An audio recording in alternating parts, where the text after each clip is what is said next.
Ici, dans cet espace, on est dans un moment particulier. En fait, les trois artistes dont je vais vous présenter le travail viennent tous du même atelier.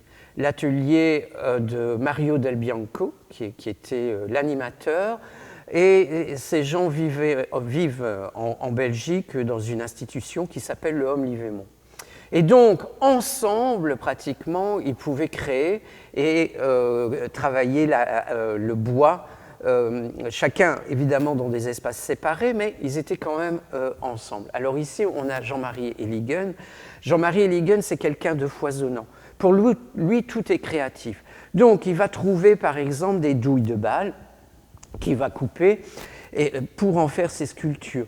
Il va trouver des bouts de fer qu'il va pouvoir travailler pour faire, par exemple, une chevelure, une oreille. Ici, c'est tout des petites plumes qu'il a collées pour faire une flèche qu'on retrouve ici. Mais on va trouver dans ces sculptures des clés. On va trouver des éléments vraiment divers qu'il va récupérer comme ça dans les brocantes. Ici, par exemple, regardez, il prend un tronc d'arbre, vraiment, qu'il ne va pas toucher du tout.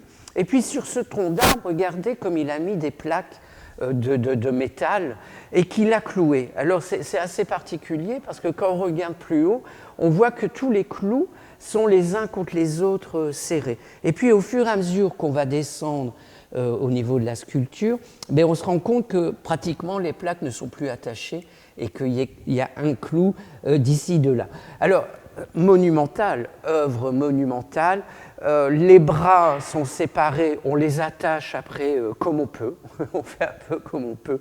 L'arc, on sait l'enlever aussi, il se déboîte, et puis après on peut remonter le tout.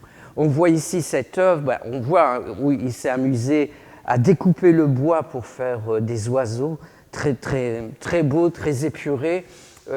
Le bois attrapé avec les années une patine, et puis ici on voit avec la ficelle comment il a pu faire les cheveux du personnage. Alors si on continue, on pourrait se dire qu'on est dans le même cadre que cette œuvre de Jean-Marie, où Pascal a trouvé cette souche de bois telle qu'elle. Elle était comme ça, donc il n'y a pas touché. Et à un moment, il s'est dit, mais de cette souche, je pourrais faire un personnage.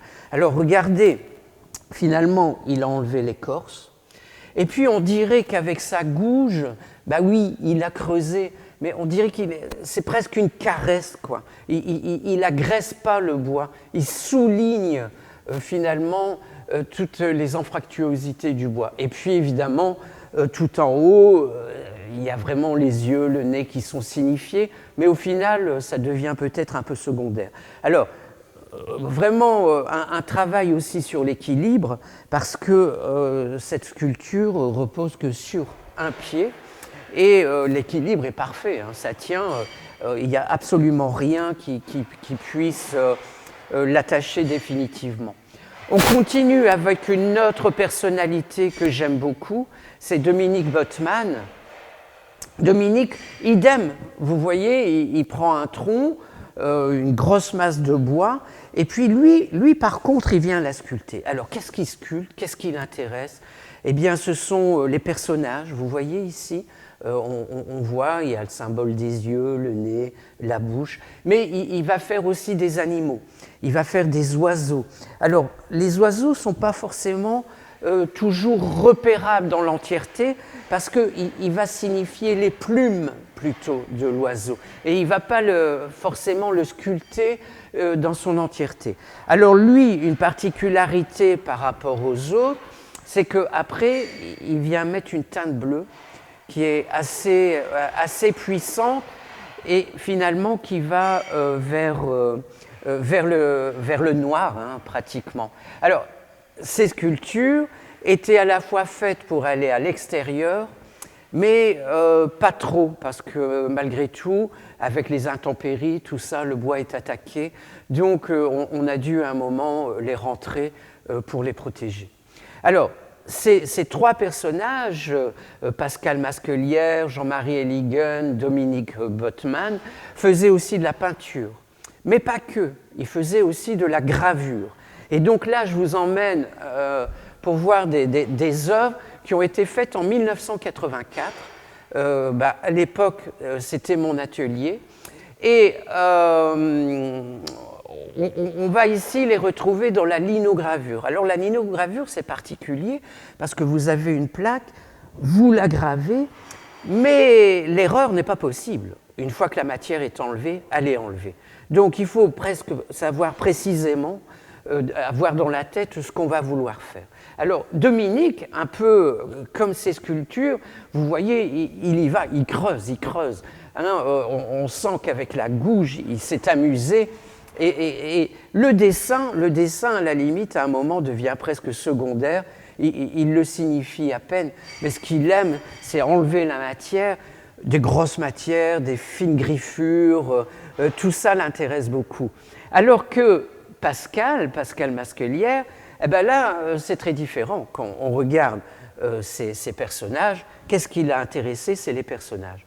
Le fond n'est pratiquement pas touché, sauf pour sa signature. Et d'ailleurs, on voit qu'il a une compréhension avec la signature qui a mis un peu de temps, parce que celle-ci, elle est signée à l'envers, parce que sur sa plaque de gravure, il a signé à l'endroit. Et évidemment, quand on imprime, ça devient l'inverse.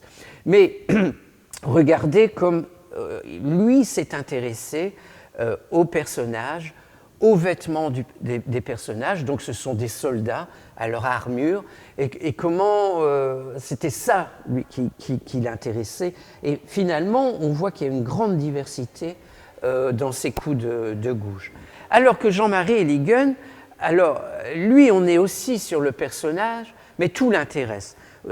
Regardez le dynamisme de ce fond.